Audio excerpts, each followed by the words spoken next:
대속죄일의 제3의 은혜, 대속죄일의 제3의 은혜라는 제목으로 말씀 전하겠습니다. 오늘 이 본문 말씀은 이스라엘의 이 종교력으로 7월 10일 대속죄일에 지켜야 했던 그러한 내용에 대해서 기록하고 있습니다. 대속죄일에는 대제사장이 그 지성소에 들어가서 이스라엘 백성들 전체를 대신해서 정해진 이 제물로서 이 죄를 속하였고, 모든 이스라엘 백성들은 노동을 중단하고 또 하루 종일 금식하고 자신의 마음을 이렇게 괴롭게 하여야 했습니다.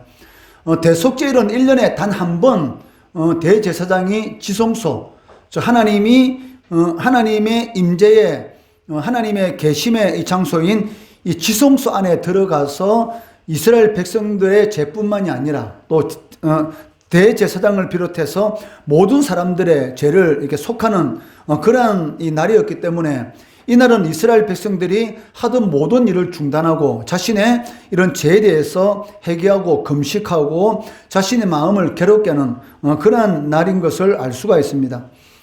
이러한 이 대속죄일의 이 규례는 이 두 가지 그 의미를 가지고 있는데, 그 첫 번째는 이 대속제물을 드림으로써만 자신의 죄를 용서받을 수가 있다는 것입니다. 마태복음 20장 28절에 보시면 인자가 온 것은 섬김을 받으려 함이 아니라 도리어 섬기려 하고 자기 목숨을 많은 사람의 대속물로 주려 함이니라 라고 말씀하고 있습니다.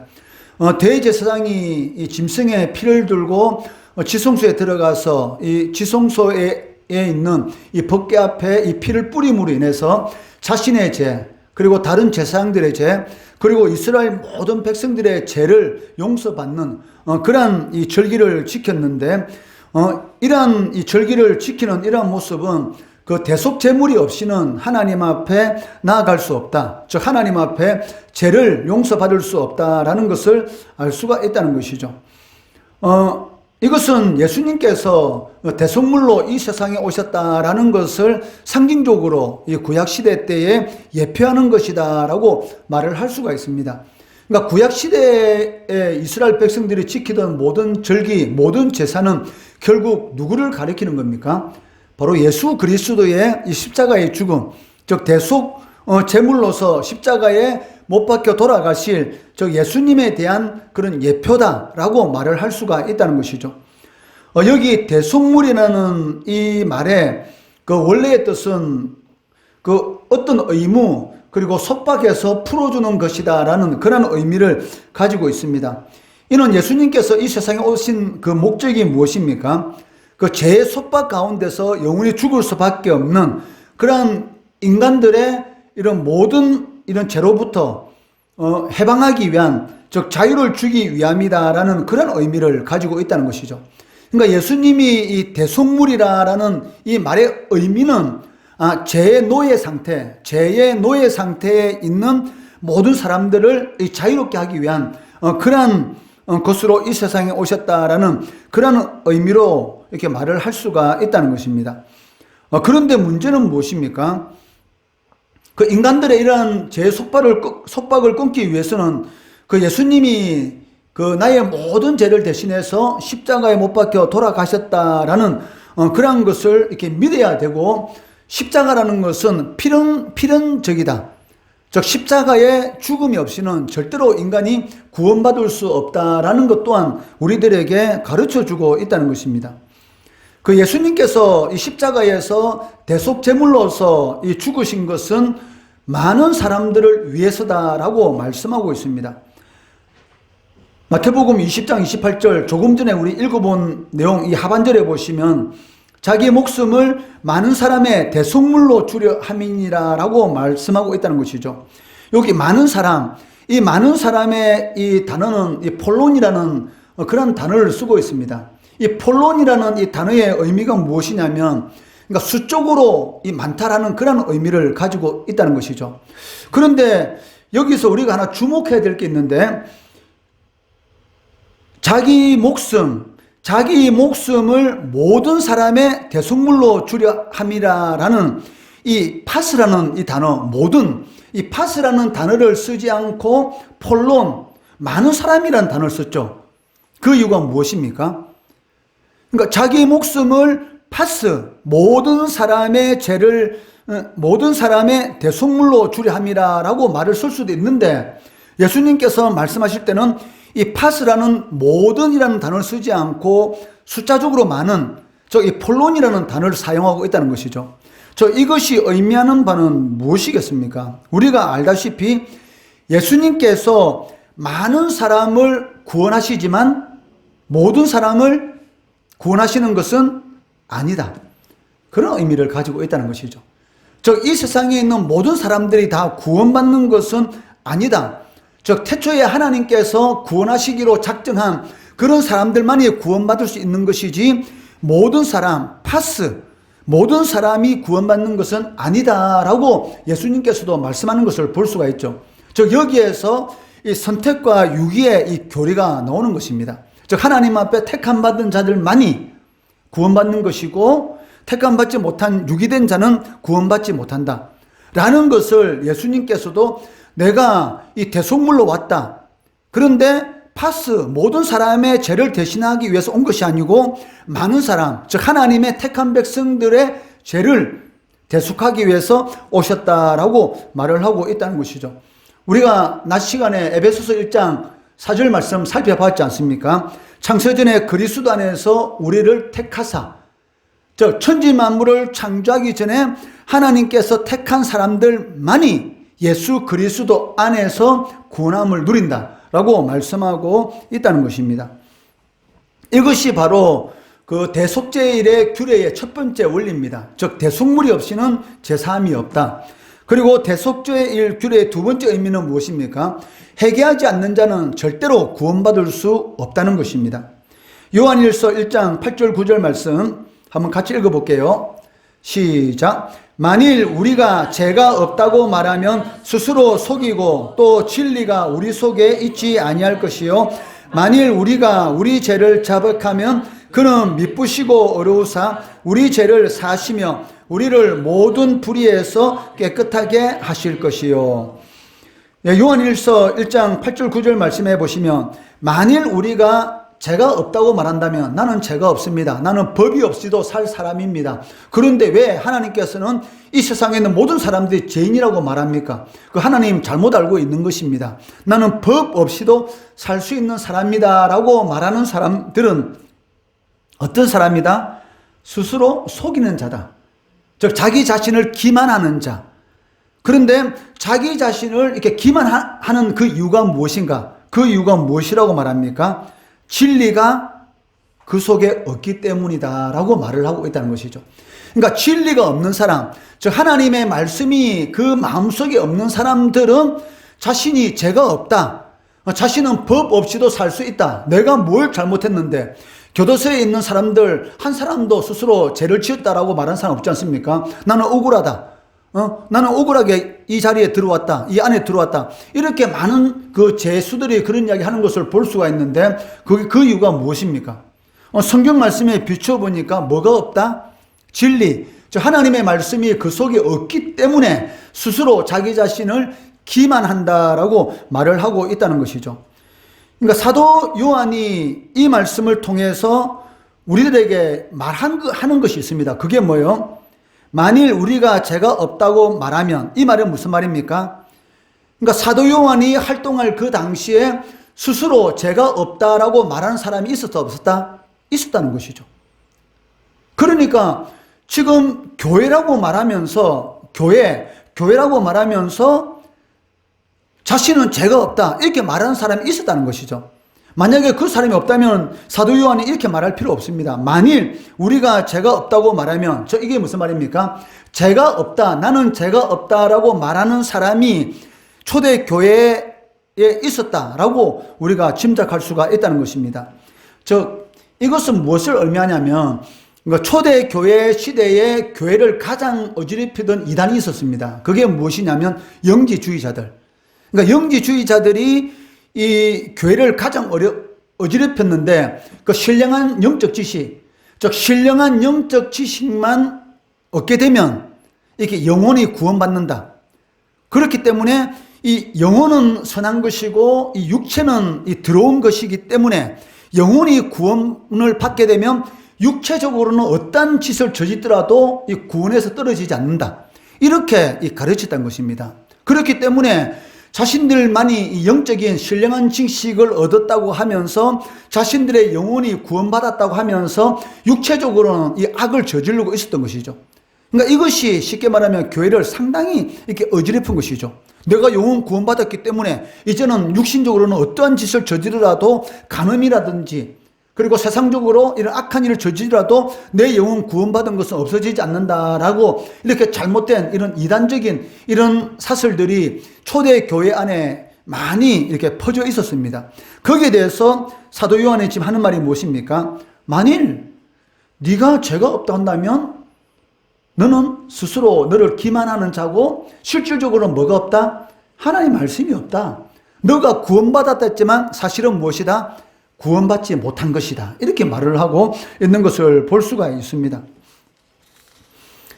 그렇기 때문에 이들을 영주주의자 이 이단들은 죄를 지으면서도 이 구원과는 전혀 상관이 없는 것처럼 전혀 양심의 가책을 받지 않고 이 교회 안에서 이런 악한 일을 행했던 것입니다.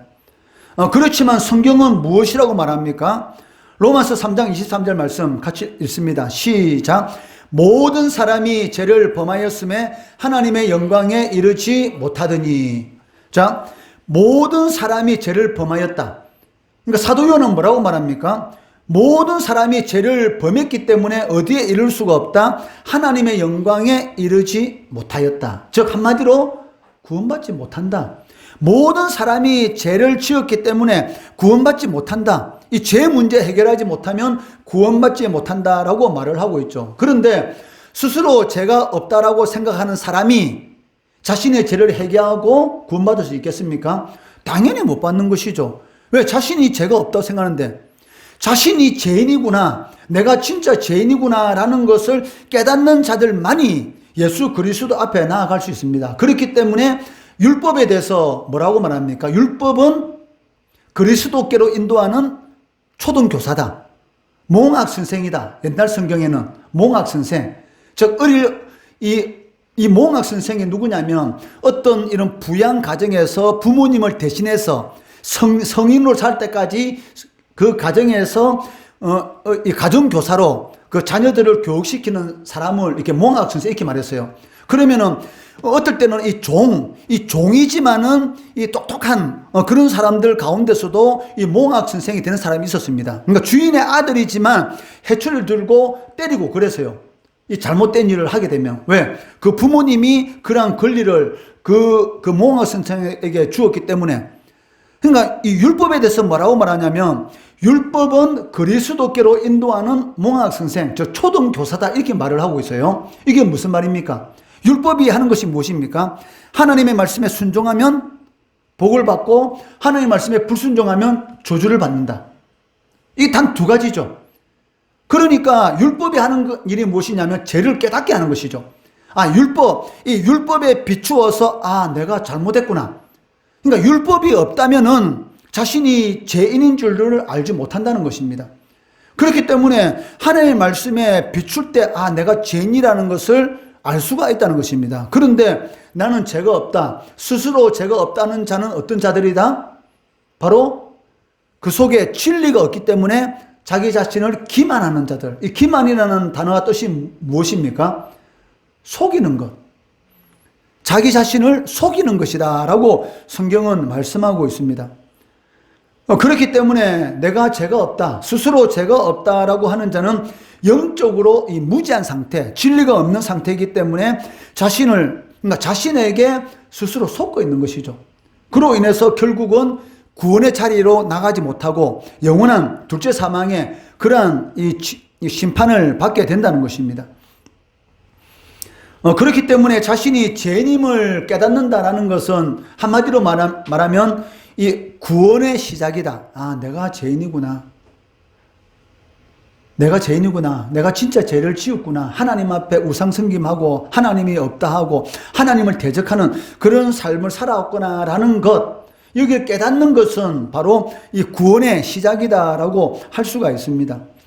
그렇지만 진리가 자신 안에 없는 자는 그 진리로서 자신을 비추지 못하기 때문에 이 빛이 들어가야지만이 어둠이 물러가잖아요. 그런데 빛이 비추지 못하기 때문에, 진리가 빛이니까 빛이 비추지 못하기 때문에 결국은 자신 안에 있는 이 완악함, 이 죄악성을 깨닫지 못하는 것입니다. 그래서 낮예배 시간에 이야기했지 않습니까? 하나님의 심판이 지금 현재 믿지 않는 자들에게도 임하고 있는데, 그게 무엇이다? 죄를 깨닫지 못하는 것이죠. 그러니까 죄를 깨닫지 못하기 때문에 계속 악을 쌓다가 결국은 그 악에 대한 심판을, 둘째 사망의 심판을 받게 되는 것입니다. 그 하나님의 속성 중에 대표적인 것이 있는데, 여러분들 성경 공부하면서, 세례 공부하면서 하나님의 속성에 대해서 배웠습니다. 그 중에서 대표적인 것이 무엇이냐면 거룩성. 하나님이 거룩하니 너희도 거룩할지니라. 그러니까 거룩이란 것이 무엇입니까? 구별되신 분. 즉 우리 인간과는 전적으로 다른, 피조물과는 전적으로 다르신 분이다. 이것이 거룩성이죠. 그러니까 하나님을 대표하는 속성 중에 가장 이 대표적인 것이 바로 이 거룩성인데, 하나님의 거룩함, 하나님의 이 거룩함 앞에 선 자치고 내가 죄인이구나라는 것을 깨닫지 못하는 사람은 없습니다. 그 누가복음 이 5장에 보시면 이 고기잡이 전문가가 있습니다. 누굽니까? 예수님의 제자들. 그러니까 예수님의 제자들은 이 고기잡이 전문가였습니다. 갈릴리 바다에서 고기를 잡고 있다가 예수님께서 이제는 너는 물고기를 잡는 사람이 아니라 사람을 낚는 어부가 될 것이다 해가지고 예수님의 제자가 됐지 않습니까? 베드로, 그리고 야고보, 그리고 요한, 그리고 이 베드로의 형제 안드레. 이게 전부 다, 그러니까 예수님의 제자 중에 이렇게 어부가 이렇게 많지 않습니까? 그런데 이 베드로가 이 밤새도록 이 갈릴리 바다에서 그 고기 잡는 데는 전문가예요. 그런데 어찌된 일인지 그날은 밤이 새도록 고기를 잡으려 했지만 한 마리도 잡지 못했습니다. 그래가지고 이제는 도저히 고기 안 잡히는구나. 그날은 아무것도 고기를 잡지 못해서 이제는 하루를 굶어야 될지 어떨지 그건 잘 모르겠지만 어쨌든 이제는 그물을 깨끗이 손질하고 이제 씻고 있었어요. 왜? 그 다음에 또 이제 이 오후 늦게 어두침침할 때 그때 이제 고기를 잡으러 나가야 되니까. 그런데 그때 예수님께서 이 항구에 배를 딱 대고 있는 그 베드로의 배에 올라서 하나님의 말씀을 선포하고, 그리고 베드로에게 뭐라고 말합니까? 야 베드로야, 저 깊은 곳에 가서 그물을 내리라, 이렇게 말하는 거예요. 근데 예수님의 직업은 무엇입니까? 목수잖아요. 목수가 고기잡이에서 압니까? 모르죠. 베드로는 전문가 어부입니다. 그런데 밤이 새도록 고기를 잡는데 한 마디 못 잡았어요. 그런데 예수님은 뭐라고 말하냐면 저 깊은 곳에 가서 그물을 내리라, 이렇게 말을 해요. 오전에는 햇빛일 때는 그 깊은 곳에 물고기가 없습니다. 그런데 베드로가 그 말씀에 순종해서 왜? 딱 보니까 예수님이 이 하나님 말씀을 전하는데 예수님이 가르치는 것이 그 말에 이 권세가 있는 그런 느낌을 확 받은 거예요. 그래가지고 예수님께서 너 저 깊은 곳에 가서 그물을 내리라 딱 말하니까 자기 전문 지식, 물고기 잡는 어부로서의 전문 지식으로는 일어나는 아침에 햇빛 쨍쨍할 때 이 깊은 곳에는 물고기 없습니다. 그런데도 불구하고 어떻게 해요? 그 말씀에 순종해서 깊은 곳에 물고기를 내리니까 이 그물이 찢어질 정도로 물고기가 차고, 자기 배에만 안 되니까 이 야고보와 요한의 배까지 차도록 이 물에 잠기도록 많은 고기를 잡게 됩니다. 그때 그러한 일을 겪고 나서 베드로가 바로 뭐라고 말합니까? 누가복음 5장 8절 말씀 같이 읽어볼게요. 시작. 시몬 베드로가 이를 보고 예수의 무릎 아래에 엎드려 이르되 주여 나를 떠나소서 나는 죄인으로소이다. 이게 정직한 고백이죠. 하나님의 거룩함. 그러니까 우리의 마음 가운데 성령이 역사하시면, 효력 있는 부르심, 성령이 역사하시면 나는 뭐다? 죄인이다. 자신이 죄인임을 깨닫게 되는 것이고, 그것이 무엇입니까? 구원의 시발점이 되는 것입니다. 내가 죄인이었구나. 그리고 신앙이 깊어지면 깊어질수록 뭣도 모르고 알지 못하고 하는 그런 모든 죄까지 하나님 앞에 다 토해내게 돼요. 목사님이 한 번씩 계속 생각나는 게 무엇이냐면, 목사님이 어릴 때부터 이렇게 집 앞에 있는 교회에 다녔지만 중간에 떠난 그런 일도 있었거든요. 그러다 보니까 이 어릴 때 우리 부모님들이, 우리는 목사님 어릴 때 교회에 간 이유는 단 한 가지입니다. 무엇입니까? 빵하고 우유 주고 학용품 주니까. 그거 받으러 교회 갔고, 또 교회 가면은 슬라이드 영화 보여주고, 또 재미있으니까. 그래서 교회 갔어요. 그런데 우리 부모님들은 안 믿으니까, 이런 명절 되면 뭘 합니까? 제사 지내죠? 그럼 나 어린 나이에 그 제사 앞에 절을 해. 예, 그리고 또 석가탄신일이면 어디 가요? 절에 가는 거야. 절에 가면 사람들이 이 돌틈 사이에 이 돈을 넣어놓고 있는 경우가 있어요. 예, 그런 것도 가지러 가는 거예요. 그러니까, 그런데 지나고 나니까 계속 목사님 머릿속에 이게 떠나지 않는 것이 무엇이냐면, 그때 우상 앞에 절하고, 점쟁이 집 가가지고 점치고, 이런 것들이 떠나지 않는 거야. 그럴 때마다 목사님이 뭐 하겠습니까? 하나님 앞에 회개합니다. 하나님, 제가 그때 어린 나이에 아무것도 모르고 그렇게 우상 앞에 절을 하고 점쟁이 집 찾아가고 굿하고, 부모님 굿하면 자식도 당연히 있는 거니까, 그렇게 했는데 하나님 용서해 주세요, 이렇게 합니다. 그러니까 우리가 신앙이 깊어지고 하나님을 알면 알수록 하나님의 어디 앞에 우리가 딱 서는 겁니까? 하나님의 거룩하심.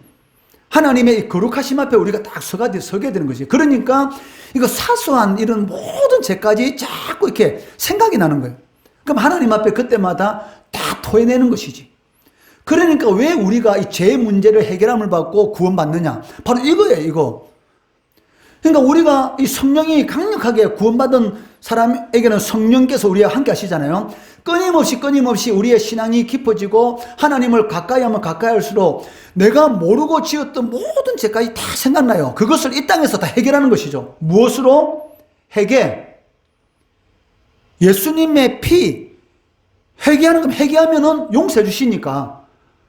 그러니까 회개함으로 인해서 우리가 천국 들어가는데 이 장애물이 되는 모든 죄 문제를 다 해결하게 되는 것이죠. 그렇기 때문에 우리가 천국에 이렇게 들어갈 수가 있는 것입니다.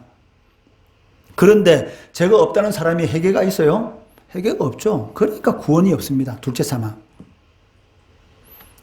대속죄일은 이스라엘 백성들이 깨닫지 못하는 죄도 있습니다. 이스라엘 백성들은 죄를 짓게 되면 소나 염소나 끌고 와가지고 거기에 자기 안수하고, 그러면 자신의 죄를 그 가축한테 전가시키고, 그리고 자기가 그 가축을 죽이고 그 가축이 죽어가는 그 모습을 보면서 내가 이렇게 죽어야 되는데, 그 고통스러운 모습을 보면서 내가 이렇게 죽어야 되는데 라고 하면서, 그리고 그 피를 뿌리고 이 가죽을 벗기고 그리고 토막을 내가지고 태워 없애면서 하나님 앞에 죄 용서함을 받습니다.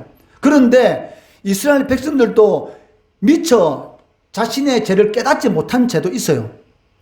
제가 생각나면 이 소나 양이나 가축을 끌고 가서 이 제사 드리고 제사장으로부터 죄 용서 선포함 받고 기쁜 마음으로 나왔는데, 사람이라는 것이 죄를 지었으면서 깨닫지 못할 때가 있습니까, 없습니까? 있을 수가 있잖아요. 그러니까 대속죄일 때 대제사장이 이 동물의 피를 들고 지성소 안에 들어가서 모든 백성들을 알지 못하고 깨닫지 못하는 죄, 그런 모든 죄를 위해서 이렇게 대속하는 것이죠.